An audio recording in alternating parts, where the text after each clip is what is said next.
The obscenity of be patient and kind to yourself while the village burns. You want to know what actually makes me want to scream? It's this.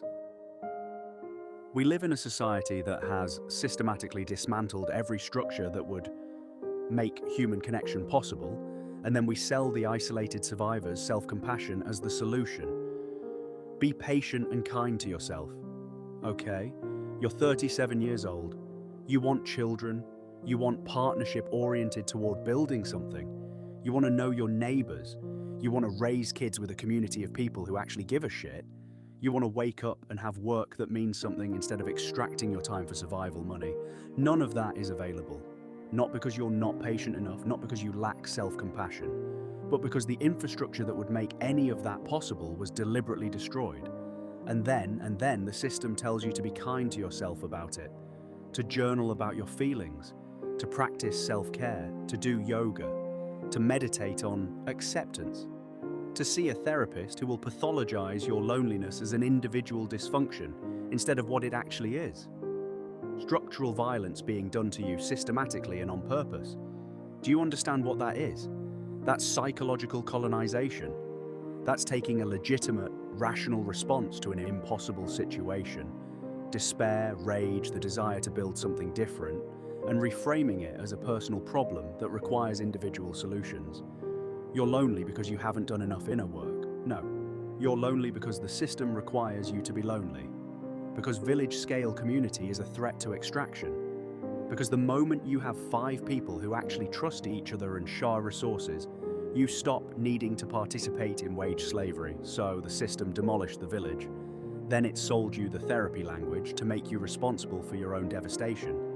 And the cruelest part, self-compassion is actually good. Being kind to yourself matters.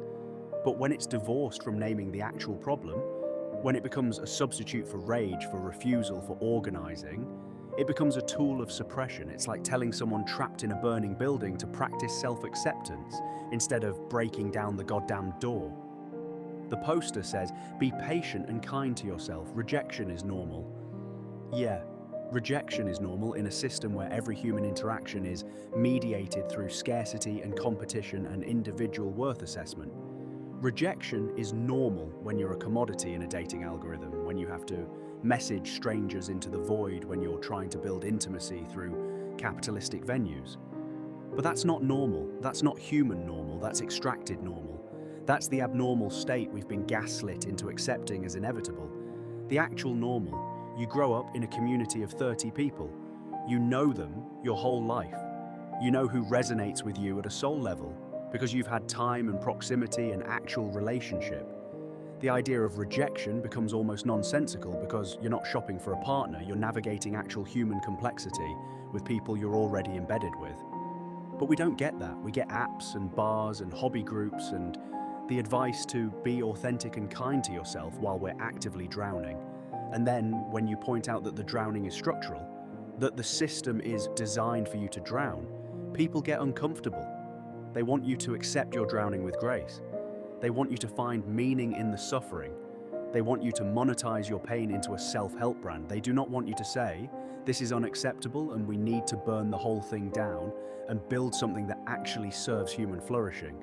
Because the moment you say that out loud, the moment you articulate it clearly enough that other drowning people recognize themselves, you become a threat. And then the platforms ban you, the algorithms bury you, the advice givers ghost you, the people in your life distance themselves because your clarity is destabilizing.